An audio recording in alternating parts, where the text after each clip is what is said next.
কষ্টকে কখনো অভিশাপ ভেবো না, কারণ কষ্টই মানুষের জীবনের আসল অর্থ শেখায়। যে মানুষ আজ শরীরের ঘাম ঝরিয়ে পরিশ্রম করে, হয়তো সে নিজের জন্য নয়, তার পরিবারের হাসির জন্য, তার সন্তানের ভবিষ্যতের জন্য, তার বাবা মায়ের মুখের একটুখানি অস্থির হাসি ফোটানোর জন্য।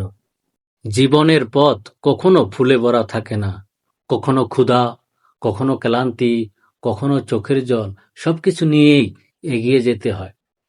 মনে রেখো, রাত যতই দীর্ঘ হোক, একদিন ভোরের আলো ফুটবেই। কষ্ট যতই কঠিন হোক, ধৈর্য আর পরিশ্রম একদিন সুন্দর ফল বয়ে আনবেই। আজ যারা তোমার সংগ্রামে দেখে না, কাল তারাই তোমার সফলতার গল্প বলবে।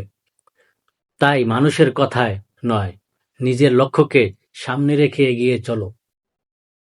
হয়তো আজ তোমার হাতে শুধু পরিশ্রম, কিন্তু আগামীকাল সেই হাতে থাকবে সফলতার গল্প। তাই হাল ছেড়ে দিও না, ভেঙে পড়ো না, সৎ পথে থেকো, পরিশ্রম করে যাও, কারণ আল্লাহ কখনো পরিশ্রমী মানুষের চেষ্টা বৃথা যেতে দেয় না।